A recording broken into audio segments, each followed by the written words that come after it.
Hello everyone, welcome back to your favourite channel Magnet Brains. मैं हूं आपकी doctor मुस्कान और आज मैं लेकर आई हूं आपके लिए multiple choice questions chapter number 8 genetic disorders के।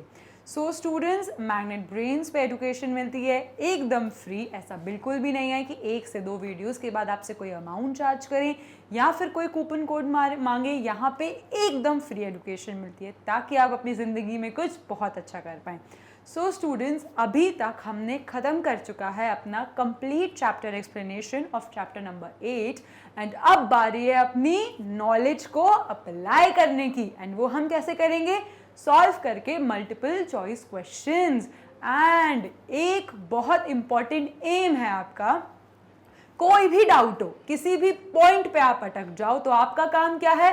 वापस से जाना कंप्लीट एक्सप्लेनेशन पे और एक एक वीडियो को ध्यान से सुनना और अपने कंसेप्ट क्लियर करना एंड वापस से क्वेश्चन सॉल्व करना। जब तक क्वेश्चन सॉल्व करना, जब तक आपके सारे डाउट्स क्लियर नहीं हो जाते। शुरू करते हैं हम अपने क्वेश्चन नंबर 1 के साथ। चलो, what are 4 types of chromosomal aberrations? Now students, हमें पता है क्रोमोसोमल एबरेशंस 2 टाइप के होते हैं। कौन से? Numerical and structural. तो क्रोमोसोमल एबरेशंस किस टाइप के होते हैं? Structural and numerical. और यहां पे आपको ऑप्शंस में क्या दिख रहा है? यहां पे आपको ऑप्शंस हैं। Option number A deletion, option number B duplication, option number C inversion, option number D translocation या option number E all of the above. तो ये सारे किसके एग्जाम्पल्स हैं? ये सारे एग्जाम्पल्स हैं स्ट्रक्चरल क्रोमोसोमल एबरेशंस के। किसके? Structural chromosomal aberrations. मतलब यहाँ पे क्रोमोसोम के स्ट्रक्चर में चेंज आ रहा है। तो क्रोमोसोम के स्ट्रक्चर में अगर चेंज आ रहा है, अगर सपोज डिलीशन हो रहा है, क्या हो रहा है? डिलीशन। तो डिलीशन में क्या होता है? डिलीशन में एक हिस्सा क्रोमोसोम का डिलीट हो जाता है, जिसकी वजह से कैसा हो जाएगा? क्रोमोसोम की हाइट शॉर्ट हो जाएगी। क्या हो जाएगी? शॉर्ट हो जाएगी। तो जब क्रोमोसोम का कोई भी हिस्सा आप डिलीट कर दोगे तो क्या होता है? डिलीशन। अब उसी की जगह अगर आप इन्वर्जन देख लो तो इन्वर्जन में क्या हो रहा है? इन्वर्जन में सेगमेंट्स उल्टे फुल्टे हो गए। क्या हो गए? उल्टे फुल्टे हो गए। एंड इन्वर्जन में क्या होगा? क्या होता है कि अगर ये सेगमेंट ए बी सी है, ये डी है, तो यहाँ पे क्या होगा? यहाँ पे बी ए सी उल्टा फुल्टा हो गया। तो ये कैसा हुआ? इन्वर्जन। अब देख लेते हैं, अब अगर ट्रांसलोकेशन हुआ है, ट्रांसलोकेशन हुआ है, तो ट्रांसलोकेशन में क्या होता है? ट्रांसलोकेशन में एक क्रोमोसोम में क्या होगा? वो हिस्सा बदल के क्या हो जाएगा? दूसरे क्रोमोसोम में चला जाएगा। तो सपोज अगर यहाँ पे ए बी सी है और डी ई एफ है, तो यहाँ पे ये ट्रांसलोकेट होकर क्या हो गया? यहाँ पे ये ट्रांसलोकेट होके हो गया बी ए सी या डी एफ ई। तो यहाँ पे क्या हो गया? गड़बड़ हो गई। अब आते हैं हमारे डुप्लीकेशन। चलो, डुप्लीकेशन पे क्या होगा?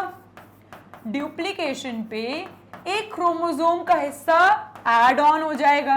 क्या हो जाएगा? Add on. तो डुप्लीकेशन में कैसा हो जाता है? लॉन्गर क्रोमोसोम बनता है। कैसा बनता है? Longer chromosome. ये सारे क्या है? Examples of structural chromosomal abnormalities. तो यहां पे इसका आंसर क्या होना चाहिए? ऑल ऑफ द अबव, क्योंकि ये सारे कैसे हैं? Structural chromosomal aberrations. क्लियर? चलो, now next question, which of the following is not a characteristic feature of Down syndrome? अब डाउन सिंड्रोम सुनते ही फटाफट से मुझे बता दो कैरियोटाइप ऑफ डाउन सिंड्रोम। तो डाउन सिंड्रोम होता है ट्राइसोमी ऑफ 21st क्रोमोसोम। तो क्या होता है? Trisomy of 21st chromosome. And 21st chromosome अगर मेल हुआ तो वो क्या होगा? 47 क्रोमोसोम एक्स वाई कंडीशन। तो ये होगा हमारे मेल बच्चे को डाउन सिंड्रोम। उसी की जगह का 47 डबल एक्स कंडीशन आ जाए तो क्या होता है, हमारे फीमेल को डाउन सिंड्रोम होता है। और डाउन सिंड्रोम का बच्चा आपको अलग से ही दिख जाता है। क्या कैरेक्टरिस्टिक होते हैं डाउन सिंड्रोम के? Short stature, protruded tongue, flat nose, slanting drooping eyes, short digits, low IQ and क्या बताया था मैंने, स्मॉलर जॉज। तो ये सारे फीचर्स किसके हैं? डाउन सिंड्रोम के। अब आपसे क्वेश्चन में क्या पूछा है कि इनमें से कौन सा फीचर है जो डाउन सिंड्रोम में नहीं दिखता? ऑप्शन नंबर ए, वेरी टॉल। क्या होते हैं डाउन सिंड्रोम के बच्चे टॉल? बिल्कुल भी नहीं। डाउन सिंड्रोम के बच्चे शॉर्ट स्टैचर के होते हैं, रिटार्डेड ग्रोथ होती है उनकी, लो आईक्यू होता है उनका, स्मॉल राउंड हेड, हाँ, जिसे हम क्या कहते हैं, फ्रंटल बॉसिंग। क्या कहते हैं उसे? Frontal bossing. तो अगर फ्रंटल बॉसिंग भी आए तो आपको बता देना है वो किस में दिखती है हमें? डाउन सिंड्रोम में। Furrowed tongue, yes, protruded and furrowed. Furrowed का मतलब कैसे कि ये टंग है, इसमें ऐसे सरेशंस दिखेंगे। कैसे दिखेंगे? कटी हुई सी जबान दिखती है इनकी, तो वो क्या कहते हैं उसे? हम फरोड टंग। पार्शियली ओपन माउथ, तो इनका माउथ हमेशा कैसा रहता है? हल्का सा ओपन रहता है। क्यों? क्योंकि इनके जो लोअर जॉ रहता है वो इनसफिशिएंट होता है बंद करने के लिए। तो वो क्या होगा? वो बंद ही, इनके जॉज इतने इनसफिशिएंट होते हैं एक दूसरे में कि ये मुंह बंद ही नहीं कर पाते प्रॉपरली। तो उस कंडीशन को हम क्या कहेंगे? Partially open mouth. तो यहाँ पे आंसर क्या होना चाहिए? ऑप्शन नंबर ए, वेरी टॉल। ये गलत है। डाउन सिंड्रोम के बच्चे कभी भी टॉल नहीं होते। Is that clear? और 47 डबल एक्स कंडीशन क्या होगी हमारी? डाउन सिंड्रोम, और वो क्या होगी हमारी? फीमेल। ये बिल्कुल क्लियर है। कैरियोटाइप, अगर आपको कैरियोटाइप की इमेज आ जाए, कैरियोटाइप की इमेज आ जाए और कुछ इस तरीके का दिखे आपको, 21st क्रोमोसोम पे extra pair of x chromosome या वाई क्रोमोसोम, आप क्या कहोगे उसे? Down syndrome. Is that clear? चलो अब आते हैं question number 3। Which of the following is an example of inversion? Now inversion में क्या हो रहा है? इनवर्जन में एक क्रोमोसोम है, ठीक है, एक क्रोमोसोम है, उसने क्या करा? ए बी सी सेगमेंट है, डी ई एफ। ये क्या हुआ? एक सेगमेंट उलट पुलट होके जाके अटैच हो गया। अब ये जाके क्या हुआ? ये जाके बन गया बी, ये बन गया सी बी, और बाकी वाला वैसा का वैसा ही रह गया। लेकिन इस सेगमेंट के गड़बड़ होने की वजह से, इस सेगमेंट के गड़बड़ होने की वजह से पूरे क्रोमोसोम में अबनॉर्मलिटी आ जाती है। इसको हम क्या कहते हैं? इन्वर्जन। अब इन्वर्जन का क्या एग्जाम्पल रहता है? इन्वर्जन के दो प्रोमिनेंट एग्जाम्पल रहते हैं। क्या? -3p और -5p। -3p की वजह से क्या होता है? -3p की वजह से नॉट डिजीज होती है। क्या होती है? Not disease. Now not disease में क्या होता है कि आपका बच्चा बहुत ही धीरे बड़ा होगा, उसका मेंटल रिटार्डेशन भी होगा, वो क्या करेगा? वो बहुत लेट लिखना सीखेगा, बोलना सीखेगा, चलना सीखेगा, भागेगा, बहुत लेट उसका इंटेलिजेंट डेवलप होगा। तो वो क्या होता है? नॉट। उसमें क्या हो रहा है? थर्ड पोजीशन पे पी आर्म डिलीट हो रही है। नाउ -5p क्या होगा? पी आर्म डिलीट हो रही है 5th क्रोमोसोम पे, एंड इसकी वजह से क्या होता है? Cry do chat syndrome. क्या होता है? क्राई डू चैट सिंड्रोम, जिसमें बच्चा बिल्ली की तरह रोने लगता है। क्या होता है? बिल्ली की तरह, सायरन की तरह उसका क्राई हो जाता है। तो उसको कहते हैं हम क्राई डू चैट सिंड्रोम। यहाँ पे क्या है? Option number A, chromosome number 22 and 9 क्या एग्जाम्पल है इन्वर्जन के? नहीं। क्रोमोसोम 8 नहीं। क्रोमोसोम नंबर 14 नहीं। क्या क्रोमोसोम नंबर 3 एग्जाम्पल है इन्वर्जन का? यस। तो यहाँ पे आंसर क्या होना चाहिए? Option number D, chromosome number 3 inversion, जिसकी वजह से क्या होता है? नॉड डिजीज। चलो नेक्स्ट क्वेश्चन पे आते हैं। Question number 4, which of the following chromosome disorders are based? मतलब कौन से कंडीशंस पे आप कह सकते हो कि क्रोमोसोम डिसऑर्डर्स बेस्ड हैं? क्या बेसिस है क्रोमोसोम डिसऑर्डर्स की? Option number A, mutant allele and their defective products. Option number B, imbalance in the chromosome number and chromosome structure या arrangement. Option number C, mutant allele and chromosome arrangement. Option number D, mutant allele and imbalance in the chromosome number. Now tell me, chromosomal aberrations क्यों होते हैं? या तो उनका number change हो गया है तो उसको हम कहते हैं न्यूमेरिकल एबरेशंस, वो क्या होते हैं? Aneuploidy and polyploidy. या तो क्या होते हैं? क्रोमोसोम का स्ट्रक्चर बदल गया जिसको हम क्या कहते हैं? Structural chromosomal aberrations. तो बेसिकली बेसिस क्या है क्रोमोसोम के म्यूटेशन होने का? या तो नंबर में चेंज हो रहा है या तो स्ट्रक्चर में चेंज हो रहा है। यहाँ पे कौन से ऑप्शन में आपको दिख रहा है नंबर भी और स्ट्रक्चर भी? तो imbalance in chromosome number and chromosomal arrangement, that is chromosomal structure। तो बेसिस क्या हुआ हमारा? क्रोमोसोम का स्ट्रक्चर इम्बैलेंस एंड क्रोमोसोम का नंबर इम्बैलेंस। तो यहाँ पे आंसर क्या होना चाहिए? Option number B, that is imbalance in chromosomal number and chromosomal structure. Let's move to our next question. Now, question number 5. Which of the following is not a chromosomal aberrations? इनमें से कौन सा chromosomal aberration नहीं है? Option number A, a genetic disease caused by deletion and the breakdown of chromosome number 5. Down syndrome with one or more chromosome 21. Homologous chromosome exchange structure of corresponding parts. Haploid plants are grown from others. अब आप मुझे बताओ कि first option number first जो है वो क्या है? वो कह रहे हैं कि 5 क्रोमोसोम में एबनॉर्मलिटी हो गई। अब ये कह रहे हैं डिलीशन हुआ, तो -5p क्या हमारा क्रोमोसोमल एबरेशन है? हाँ, कौन सा? Structural chromosomal aberration. क्या है ये? Structural chromosomal aberration. तो ये तो ऑप्शन करेक्ट है। Now down syndrome, down syndrome क्या होता है? एन्यूप्लॉइडी। क्या होता है? एन्यूप्लॉइडी। एंड एन्यूप्लॉइडी क्या है? Numerical chromosomal aberration. क्या है? Numerical chromosomal aberration. तो ये ऑप्शन भी करेक्ट है। अब homologous chromosome exchange structure of corresponding parts. अब आप कह रहे हो होमोलोगस, तो इन्वर्जन या ट्रांसलोकेशन में कैसा क्रोमोसोम है? Non homologous. यहां पे होमोलोगस क्रोमोसोम, तो ये ऑप्शन गलत है। Now haploid plants are grown from one another. अब आप मुझे बताओ कि हैप्लॉइड प्लांट्स अगर हैप्लॉइड सेट ऐड हो जाता है तो वो किसका एग्जाम्पल है? वो एग्जाम्पल है हमारे पॉलीप्लॉइडी का। किसका है? पॉलीप्लॉइडी का। एंड पॉलीप्लॉइडी हमें कहाँ मिलते हैं? प्लांट्स में। कहाँ मिलते हैं? प्लांट्स में। And polyploidy is an example of numerical chromosomal aberration. कैसा है ये? Numerical chromosomal aberration. तो ये ऑप्शन भी करेक्ट है। तो रॉन्ग ऑप्शन क्या है? Option number B, that is homologous chromosome exchange structure. That is non homologous chromosome exchange structures. यहाँ पे क्या आना चाहिए था? Non homologous chromosome. अगर ये नॉन होमोलोगस होता तो ये ऑप्शन भी करेक्ट होता।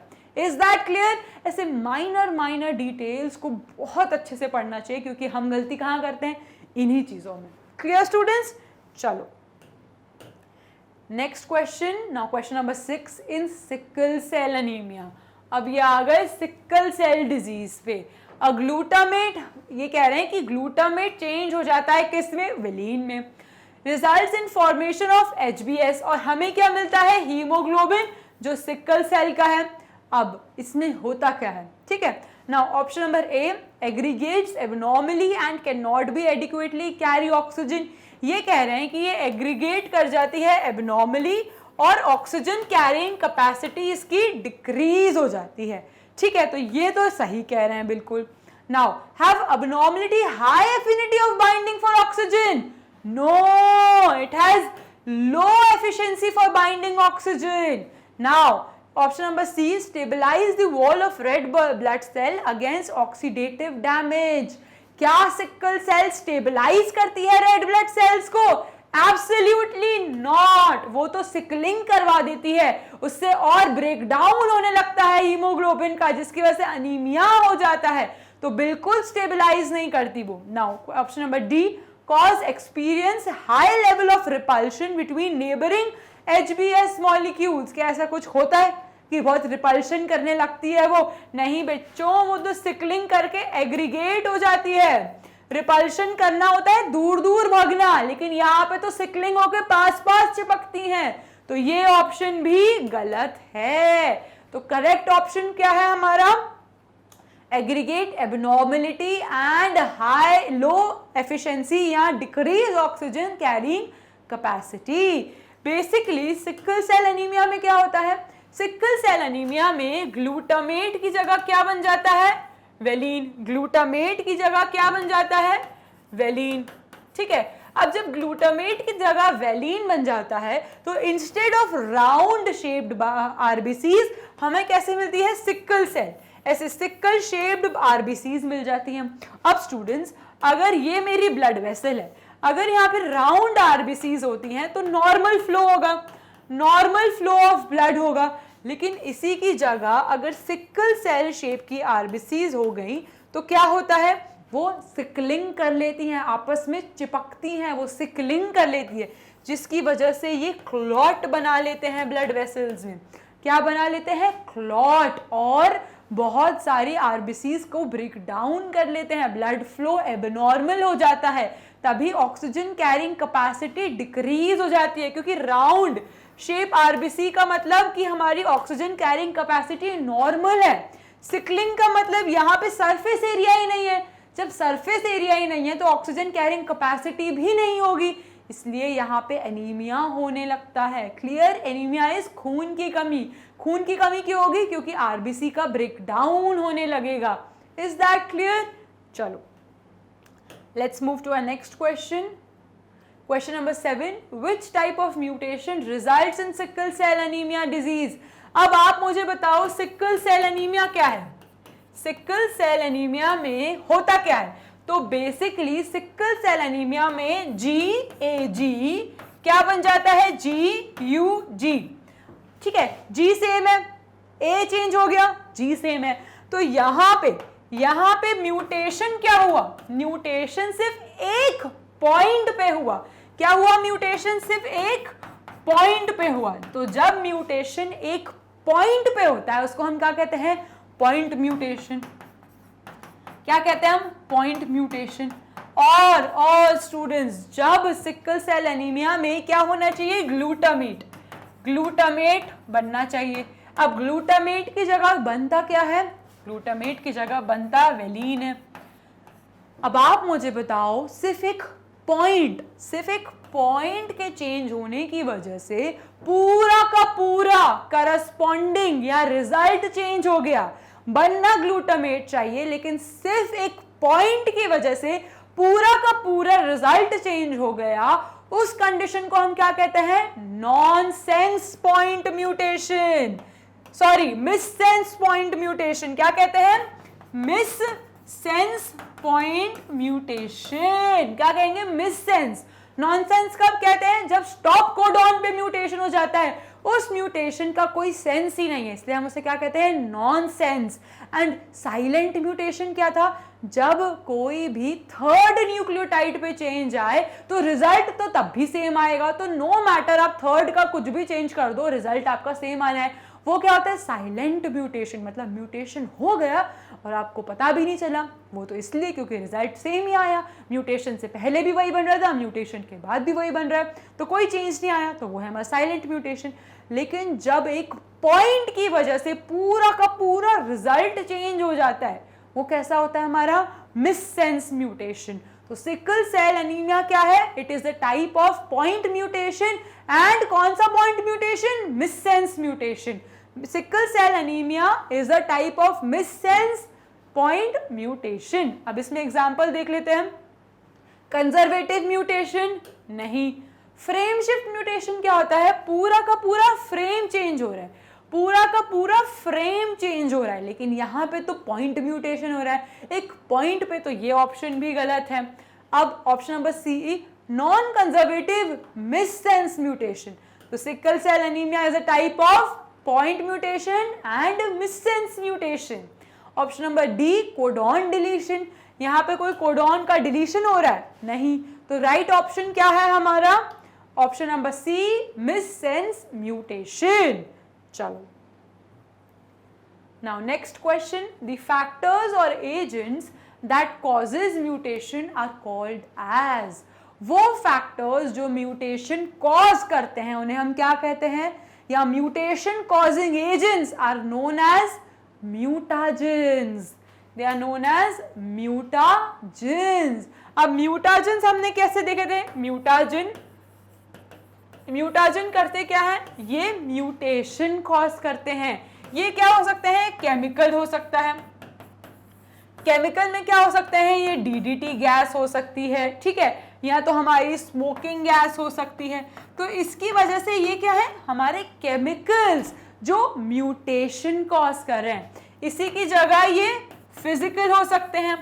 नाउ फिजिकल में क्या होगा? गामा रेज, एक्स रेज, तो ये क्या होंगे? गामा रेज या एक्स रेज। ये सारे रेडिएशन की वजह से अगर म्यूटेशन हो रहा है तो वो क्या होंगे? हमारे फिजिकल म्यूटाजेंस। इसी की जगह बायोलॉजिकल म्यूटाजेंस क्या होते हैं? बायोलॉजिकल म्यूटाजेंस क्या होंगे? हमारे वायरसेस एंड बैक्टीरियाज। क्या होंगे ये? Viruses and bacterias. तो वायरस और बैक्टीरिया की वजह से अगर म्यूटेशन हो रहा है तो वो कैसे हैं? हमारे बायोलॉजिकल म्यूटाजेंस। तो ये क्या है? Classification of mutagens. क्वेश्चन क्या था हमारा? बहुत सिंपल, कि आपको बताना है कि उन एजेंट्स को क्या कहते हैं जो म्यूटेशन कॉज करते हैं, तो उनको हम कहते हैं म्यूटाजेंस। चलो let's move to next question. Question number 9. In the chromosomal mutation, translocation involves two chromosomes that are not, translocation में क्या हो रहा है? ट्रांसलोकेशन में होता क्या है? ट्रांसलोकेशन, सबसे पहले तो आप मुझे बताओगे translocation is a type of structural chromosomal abrasion. Structural chromosomal abrasion, ठीक है। अब ट्रांसलोकेशन में हो क्या रहा है? ट्रांसलोकेशन में बेसिकली क्या होता है कि अगर यहाँ पे A B C D E F, तो ये क्या बन जाएगा? ये आपस में उलट पुलट हो जाते हैं। क्या हो जाते हैं? उलट पुलट। तो क्या होगा? Basically B A C F E G, ठीक है, क्या हो गया? उलट पुलट सेगमेंट बन गया। अब अगर ट्रांसलोकेशन सेंट्रोमियर इन्वॉल्व करता है तो वो कैसा होता है? सेंट्रोमियर इन्वॉल्व करता है तो कैसा होता है? पेरीसेंट्रिक। कैसा होता है? पेरीसेंट्रिक। और अगर नहीं करता, नॉट इन्वॉल्विंग, तो कैसा होता है? पैरासेंट्रिक। अब आप बहुत बहुत बहुत याद करो, मैंने बताया था translocation happens between non homologous chromosome. कैसा होता है? Non homologous chromosome. तो यहाँ पे क्वेश्चन क्या है कि translocation involves two not homologous chromosome. तो यहाँ पे ऑप्शन क्या आना चाहिए? Option number B, that is translocation happens between two non homologous, मतलब they are not homologous to each other. Is that clear? चलो now question number 10. Which of the following type of inheritance is shown in color blindness? Color blindness is a type of, option number A, chromosomal inheritance, option number B, criss-cross inheritance, option number C, zigzag inheritance, option number D, up down inheritance. तो option क्या होना चाहिए हमारा? Colour blindness is an type of, क्या है हमारा? Colour blindness is x linked recessive. कैसा है? X linked recessive. और हमेशा सेक्स क्रोमोसोम एसोसिएटेड जो डिसऑर्डर्स होते हैं उनमें क्या दिखता है हमें? Criss cross pattern. क्या दिखता है? Criss cross pattern. इसका क्या मतलब हुआ कि अगर मेरी एक सेट ऑफ क्रोमोसोम डिफेक्टिव है। अब पेरेंट फादर से जो आया वो क्या आया, फादर वाला नॉर्मल है, ठीक है, फादर वाला नॉर्मल सेट है। अब जो इनकी ये हो गई मेरी F1 जनरेशन। अब F2 जनरेशन, F1 जनरेशन में मदर कलर ब्लाइंडनेस के क्या है, कैरियर, क्या है, कैरियर। तो अगर इनके ऑफस्प्रिंग्स जो बनेंगे वो क्या होंगे, वो कुछ इस तरीके के होंगे। इसका क्या मतलब हुआ कि यहाँ पे ये डिसऑर्डर कैसा आया, ये डिसऑर्डर आया मदर टू सन, कैसा आया, mother to son. And daughter कैसी हुई, कैरियर, डॉटर कैसी हुई, कैरियर। लेकिन सन कैसा है, अफेक्टेड, सन कैसा है, अफेक्टेड। क्यों, क्योंकि सन के पास एक ही सेट ऑफ एक्स क्रोमोसोम है। जब एक ही एक्स क्रोमोसोम है और वो भी डिफेक्टिव आ गया तो वो क्या होगा, अफेक्टेड बनेगा। लेकिन डॉटर के पास एक अफेक्टेड है और एक नॉर्मल है, तो वो कैसी होगी, कैरियर होगी। एंड ये कैसा डिसऑर्डर है, रिसेसिव। कैसा डिसऑर्डर है, रिसेसिव। इस डिसऑर्डर को अगर फीमेल में आना है, इस डिसऑर्डर को फीमेल में आना है, तो जब तक दोनों कॉपीज डिफेक्टेड नहीं होंगी तब तक फीमेल को कलर ब्लाइंडनेस नहीं होगा। इसलिए कहते हैं कलर ब्लाइंडनेस मेल में ज्यादा दिखती है। एंड वो कैसे आएगी, हमारी मदर टू सन में जाती है। तो ये कैसा हुआ, मदर टू सन। और फादर टू डॉटर के अपीयरेंस को हम क्या कहते हैं, क्रिस क्रॉस इनहेरिटेंस। तो एक्स लिंक्ड डिजीज में हमेशा हमें क्या दिखता है, क्रिस क्रॉस इनहेरिटेंस। क्लियर। चलो नेक्स्ट क्वेश्चन पे आते हैं। Question number 11, how can a female be haemophilic. Now again haemophilia is a type of X linked recessive disorder. कैसा, एक्स लिंक्ड रेसेसिव डिसऑर्डर। और हमें पता है कि रिसेसिव डिसऑर्डर को आने के लिए कैसा होना पड़ेगा, 2 कॉपी में आना पड़ेगा, तभी डॉटर अफेक्टेड बनेगी। जब तक दोनों कॉपीज में नहीं होगा हीमोफीलिया, डॉटर को नहीं होगा। उसी जगह सन में अगर एक ही एक्स क्रोमोसोम है और वो ही डिफेक्टेड आ गया तो सन तो अफेक्टेड होगा ही होगा। सन कभी भी कैरियर नहीं होगा, लेकिन डॉटर्स कैरियर हो सकती हैं। सन में एक अगर डिफेक्टेड आ गया तो उसको डिजीज होगी ही होगी। तो हीमोफीलिया कैसा है, एक्स लिंक्ड रेसेसिव। और एक्स लिंक्ड रेसेसिव डिसऑर्डर को डॉटर्स में होने के लिए 2 कॉपीज में होना जरूरी है। मतलब दोनों set of x chromosomes defected होंगे तभी डॉटर को हीमोफीलिया होगा। चलो ऑप्शंस देख लेते हैं। Option number A, mother is haemophilic and father is normal. Mother is a carrier and father is a haemophilic. Both mother and father are carriers, both mother and father are haemophilic. ये आपसे पूछ रहे हैं कि कब होगा ये condition. तो ये बात याद रख लो स्टूडेंट्स, अगर हमें हीमोफीलिया क्या करना है, हाउ कैन अ फीमेल, अगर फीमेल को हीमोफीलिया कराना है तो क्या होगा, mother should be carrier and father is haemophilic. तभी तो दोनों सेट आएंगे, तभी तो दोनों सेट आएंगे। मदर कैसी है, कैरियर, और फादर कैसा है, हीमोफिलिक। जब दोनों सेट्स में क्या होगा, जब दोनों सेट्स में मेरे पास, यहां पे लिखते हैं, ठीक है, चलो x, ये x, ये x, ये x, अब इनका हम ऑफस्प्रिंग बना लेते हैं। तो कुछ इस तरीके का आया, ठीक है, कुछ इस तरीके का आया।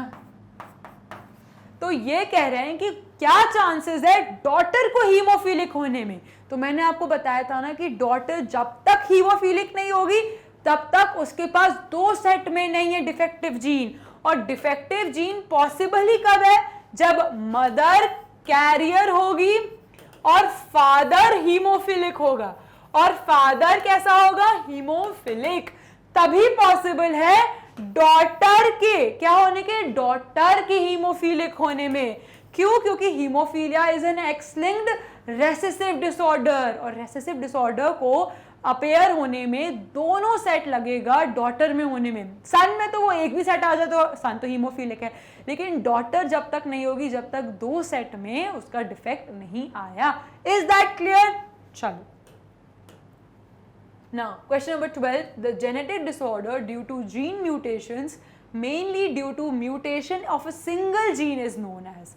अब ये आपसे पूछ रहे हैं कि जेनेटिक डिसऑर्डर्स, ठीक है, जेनेटिक डिसऑर्डर्स, तो हमें पता है जेनेटिक डिसऑर्डर्स क्या होते हैं। हमारे जेनेटिक डिसऑर्डर्स दो टाइप के होते हैं। क्या होते हैं? Monogenic and polygenic. क्या होते हैं? पॉलीजेनिक। तो मोनोजेनिक डिसऑर्डर्स क्या होते हैं? जब there is a defect in single gene, when there is defect in single gene, वो होते हैं हमारे monogenic disorders, like sickle cell anaemia, alkaptonuria, phenylketonuria. ये सारे कैसे हैं? Monogenic, there is a defect in single gene. और जब बहुत सारे मल्टीपल जीन्स इन्वॉल्व रहते हैं, जब मल्टीपल जीन्स इन्वॉल्व रहते हैं तो वो कैसे हैं? वो है हमारे पॉलीजेनिक डिसऑर्डर्स, लाइक डायबिटीज, ठीक है, लाइक करोनरी आर्टरी डिजीजेस, ठीक है। तो करोनरी आर्टरी डिजीजेस ये सारे कैसे हैं? हमारे पॉलीजेनिक डिसऑर्डर्स। तो मोनोजेनिक डिसऑर्डर्स क्या है? When there is defect in single gene. And question क्या है हमारा कि जब सिंगल जीन में डिफेक्ट होता है तो उसे क्या कहते हैं? हम उसे कहते हैं हम मोनोजेनिक डिसऑर्डर्स। लेकिन यहाँ पे आपसे पूछ रहे हैं कि मोनोजेनिक डिसऑर्डर्स को और क्या कह सकते हो? तो मोनोजेनिक डिसऑर्डर्स को हम क्या कह सकते हैं? हम कह सकते हैं मेंडेलियन डिसऑर्डर्स। क्या कह सकते हैं? Mendelian disorders. क्यों कह सकते हैं? Because they follow Mendel's law, because they follow Mendel's law, इसीलिए उनको क्या कहते हैं हम? Mendelian disorder. तो यहाँ पे ऑप्शन क्या है? Option number A Mendelian disorder, option number B chromosomal aberrations या chromosomal disorder, option number C both, या ऑप्शन नंबर डी नन। तो इसका आंसर क्या होना चाहिए? Option number A Mendelian disorder, because they follow Mendel's law। Clear? चलो, now question number 13, female represent daltonism। now what is daltonism? तो डर जाओगे है ना ये नाम सुन के, क्या daltonism क्या है? तो बच्चों daltonism is another word for color blindness। तो यहाँ पे वो आपसे कलर ब्लाइंडनेस के बारे में पूछ रहे हैं। वो लोग पूछ रहे हैं कि कलर ब्लाइंडनेस में फीमेल क्या होती है? तो colour blindness is x linked recessive. तो एक्स लिंक्ड रेसेसिव में फीमेल क्या होती है?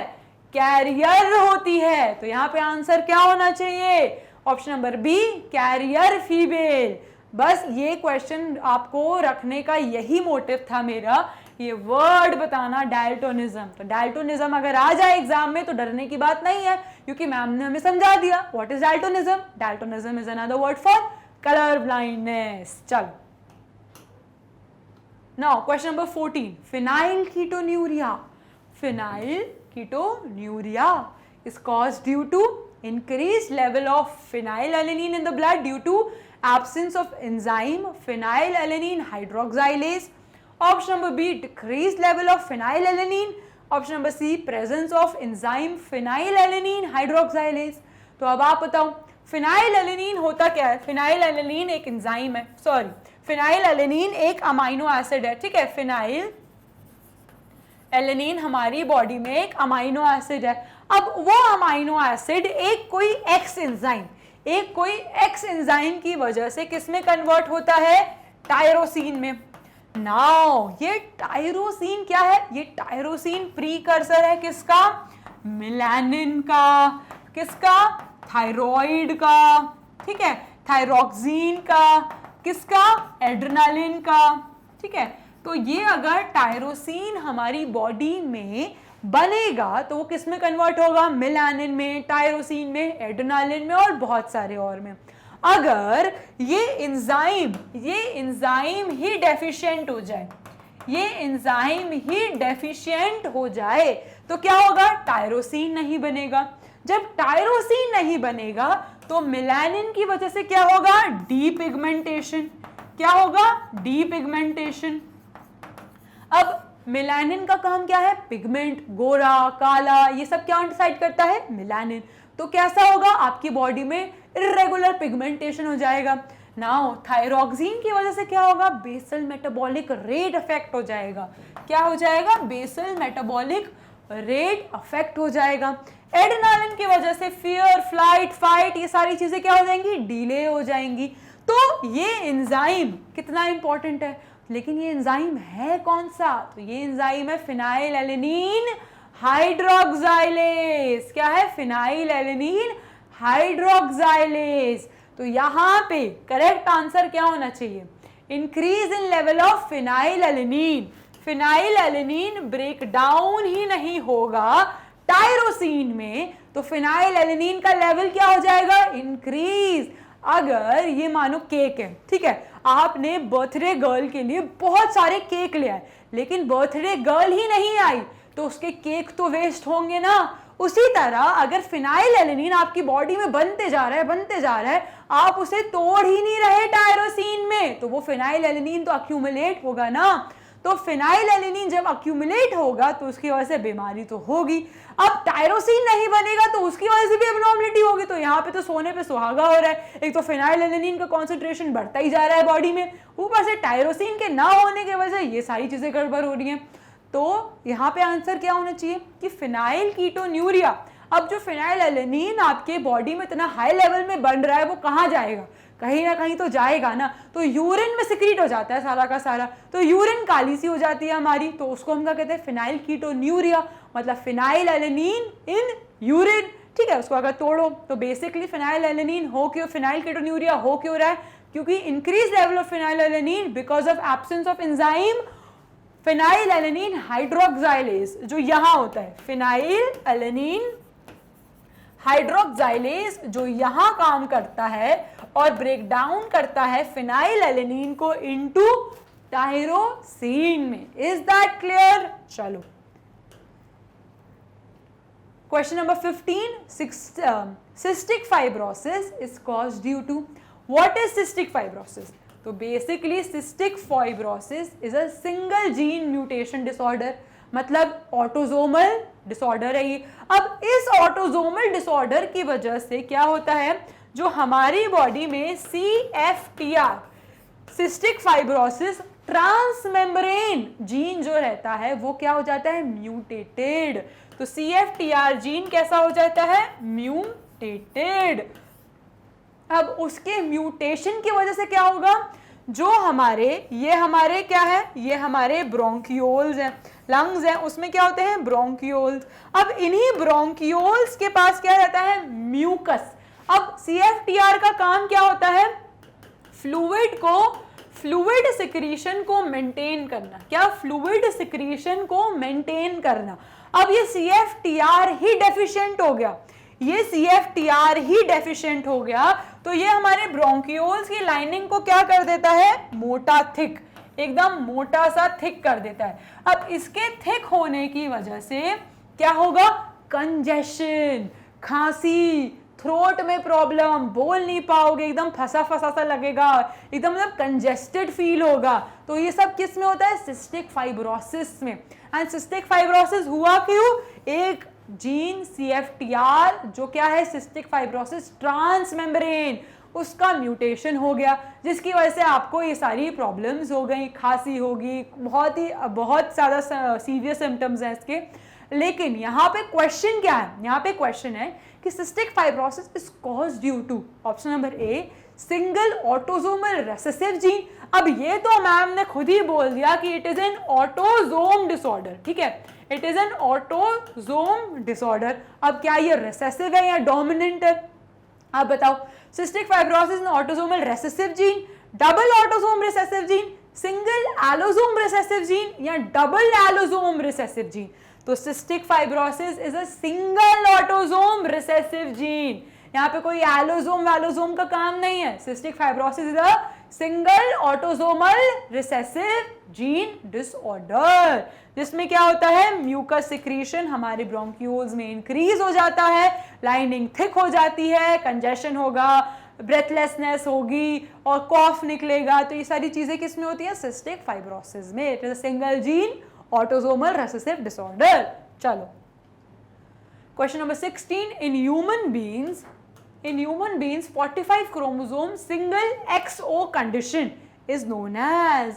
अब ये तो बात कर रहे हैं मोनोसोमी की, किसकी बात कर रहे हैं, ये मोनोसोमी की। और मोनोसोमी में भी ये क्या बोल रहे हैं, XO कंडीशन। क्या बोल रहे हैं, XO कंडीशन, मतलब एक X क्रोमोसोम ही एब्सेंट है, एक X क्रोमोसोम ही एब्सेंट है। ये क्या है, तो ये है टर्नर डिजीज। क्या है, Turner syndrome. And Turner syndrome कहाँ होता है, सिर्फ फीमेल्स में होता है। कहाँ होता है, सिर्फ फीमेल्स में होता है। क्या देखा था हमने टर्नर सिंड्रोम के बारे में, जल्दी से बता दो, क्या देखा था, सबसे पहले तो देखा था मोनोसोमी। क्या देखा था, मोनोसोमी, XO कंडीशन, मतलब फादर से तो X क्रोमोसोम आ गया लेकिन मदर से X क्रोमोसोम आया ही नहीं। फादर से तो आ गया हमें एक X क्रोमोसोम, मदर से आया ही नहीं। उसकी वजह से क्या होता है, उसकी वजह से होता है रूडिमेंट्री ओवरीज। क्या होंगी, रूडिमेंट्री ओवरीज। एंड ओवरीज ही खराब है तो मेंस्ट्रुअल साइकिल एबनॉर्मल होगी। क्या होगी, मेंस्ट्रुअल साइकिल एबनॉर्मल। और क्या होता है इनका, वेब्ड नेक। इनकी गर्दन कैसी होती है, वेब्ड। क्या दिखेगा हमें, वेब्ड नेक। और वेब्ड नेक, और क्या दिखता है हमें, स्मॉल स्टैचर। क्या दिखेगा, स्मॉल स्टैचर। एंड इनका मसल मास कैसा है, एबनॉर्मल। कैसा होता है, मसल मास एबनॉर्मल। तो ये सारे फीचर्स किसके हैं, हमारे टर्नर सिंड्रोम के। किसके हैं, टर्नर सिंड्रोम। तो देख लेते हैं, करेक्ट, टर्नर सिंड्रोम। चलो now question number 17, an abnormal human male phenotype involving an extra X chromosome. अब ये बात कर रहे हैं इस कंडीशन की, ये बात कर रहे हैं XXY कंडीशन की। तो XXY सुनते ही क्या आना चाहिए, क्लाइनफेल्टर सिंड्रोम। क्या आना चाहिए, क्लाइनफेल्टर सिंड्रोम। और क्लाइनफेल्टर सिंड्रोम हमेशा किस में होता है, मेल्स में। किस में होता है, मेल्स में। अब इन बेचारों को आपने एक्स्ट्रा X क्रोमोसोम दे दिया, एक्स्ट्रा फीमेल के फीचर्स दे दिए, तो क्या होगा इनको, गाइनेकोमेस्टिया। क्या होता है इनको, गाइनेकोमेस्टिया।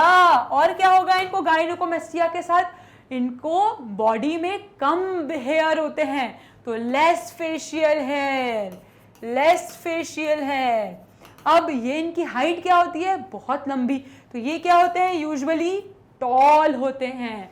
एंड इनके पास मेल फीचर्स डिक्रीज होंगे। क्यों, क्योंकि टेस्टोस्टेरॉन। क्यों, क्योंकि टेस्टोस्टेरॉन कैसा है, बॉडी में कम है, एक्स्ट्रा X क्रोमोसोम आ गया। तो ये क्या है हमारा, क्लाइनफेल्टर के बारे में। तो यहाँ पे पूछ रहे हैं आपसे एबनॉर्मल XXY कंडीशन क्या होती है हमारी, आंसर क्या होना चाहिए, एडवर्ड सिंड्रोम नहीं, Klinefelter syndrome yes, intersex no, Down syndrome is 21 trisomy, तो ये भी गलत है। तो राइट आंसर क्या है इसका, बी, क्लाइनफेल्टर सिंड्रोम। चलो नाउ क्वेश्चन नंबर 18, अ जेनेटिकली डिजीज्ड फादर मेल। अब वो पूछ रहे, बोल रहे हैं जेनेटिकली डिजीज्ड एक मेल है जिसने शादी कर ली एक नॉर्मल फीमेल से, एंड उन्होंने 3 कैरियर गर्ल्स को बॉर्न करा। ठीक है, उन्होंने 3 कैरियर गर्ल्स को बॉर्न करा एंड 5 नॉर्मल सन्स को। ठीक है, now it may be a type of which genetic disease. अब आप खुद बताओ, ये खुद आपसे पूछ रहे हैं, फादर डिजीज्ड। ठीक है, फादर डिजीज्ड, मदर कैसी है, मदर नॉर्मल है, मदर नॉर्मल है, लेकिन इनके जो बच्चे हुए वो कैसे हैं, वो गर्ल्स कैरियर हैं, वो गर्ल्स कैरियर हैं। और जो सन है वो कैसे हैं, वो सन है वो डिजीज्ड है, ठीक है, वो डिजीज्ड है।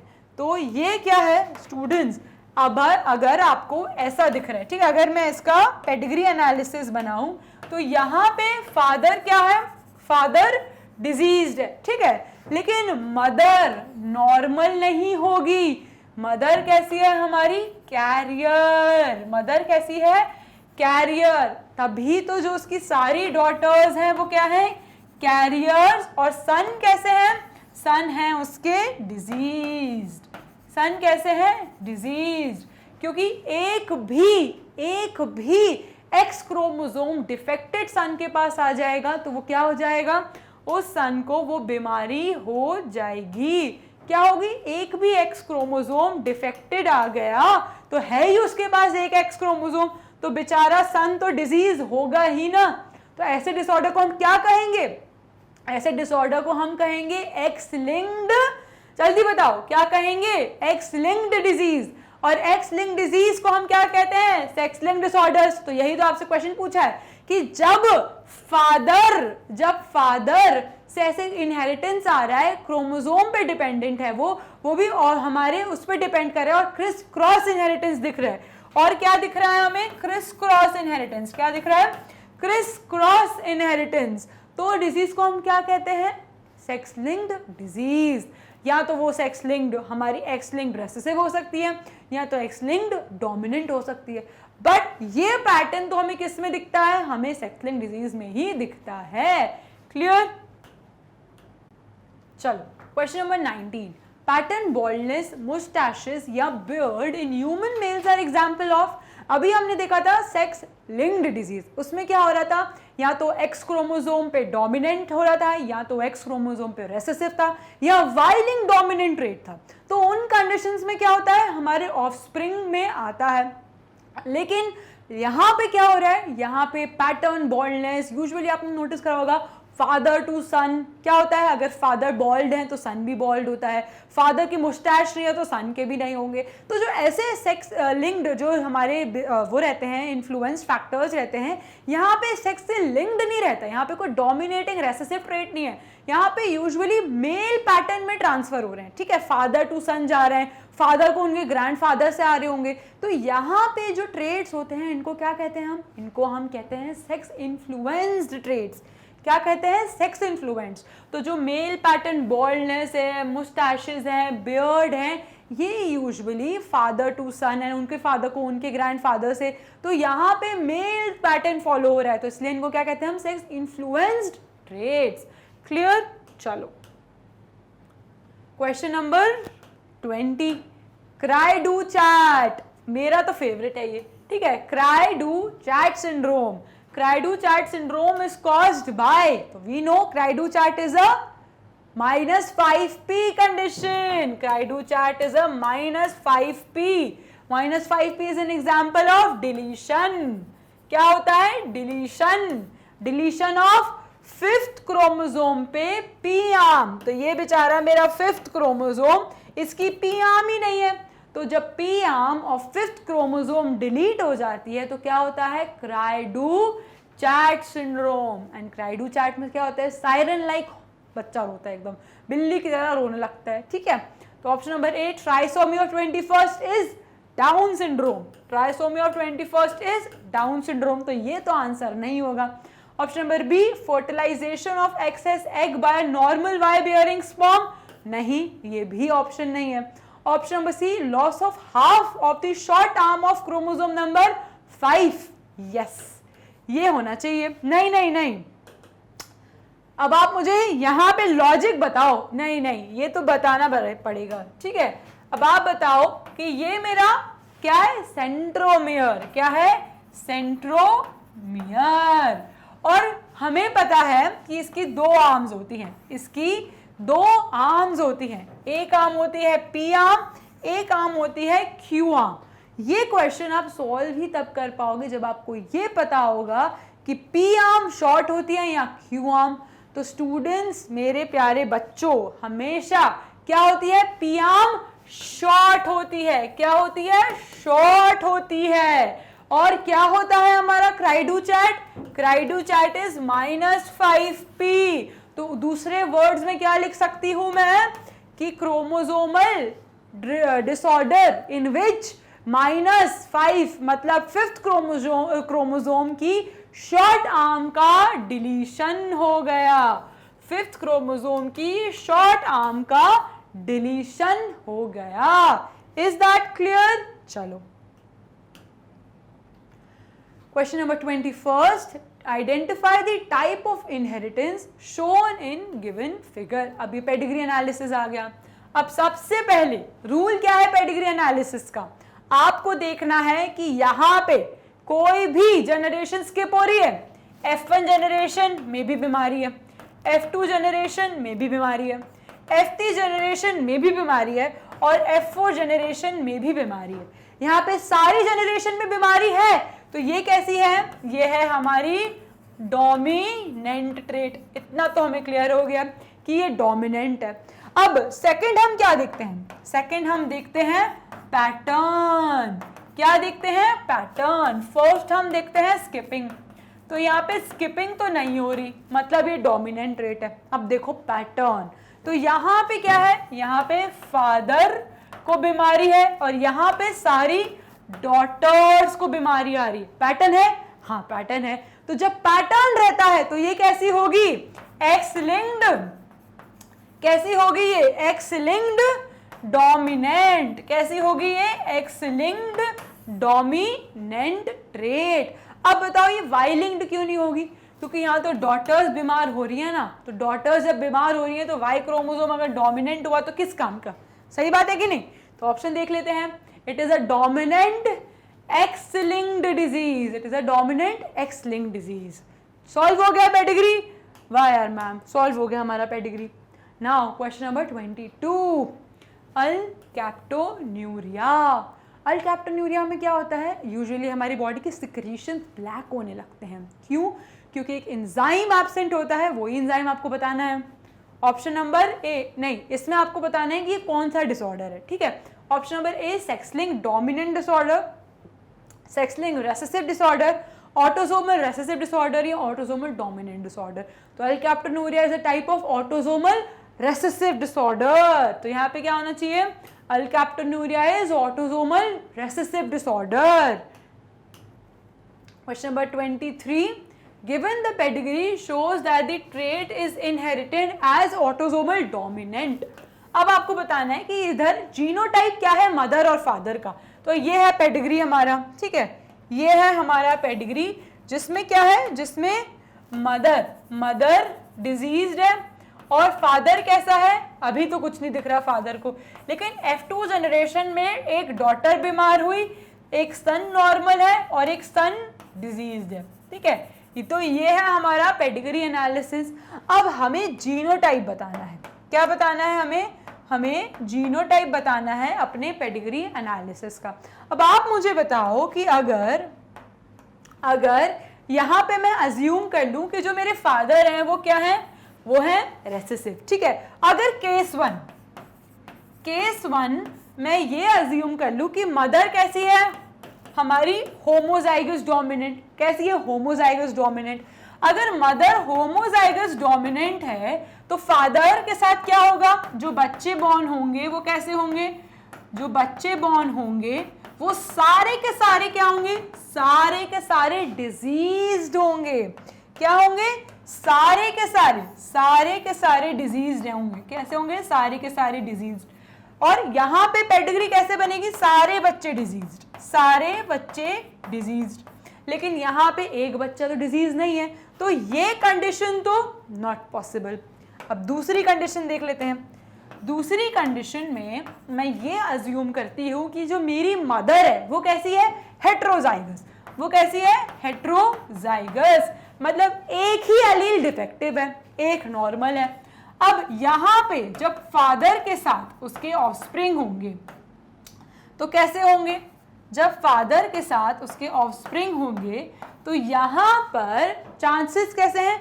50% हमारे अफेक्टेड होंगे। उसमें से भी अगर डॉटर हुई तो उसके चांसेस कैरियर होने के हैं और सन हुआ तो वो अफेक्टेड है। तो इस केस में ये तो पॉसिबल है, तो ये कंडीशन पॉसिबल है। तो यहाँ पे जीनोटाइप कैसा है कि फादर कैसे है मेरे, रेसेसिव होमोजाइगस, और मदर कैसी है, हेट्रोजाइगस डोमिनेंट। यहाँ पे ऑप्शन क्या है, फादर है हमारे homozygous dominant, mother recessive, not possible. Father homozygous dominant, mother heterozygous, not possible. Father recessive, mother homozygous, not possible. Father recessive, mother heterozygous, तभी ये पेडिग्री पॉसिबल है।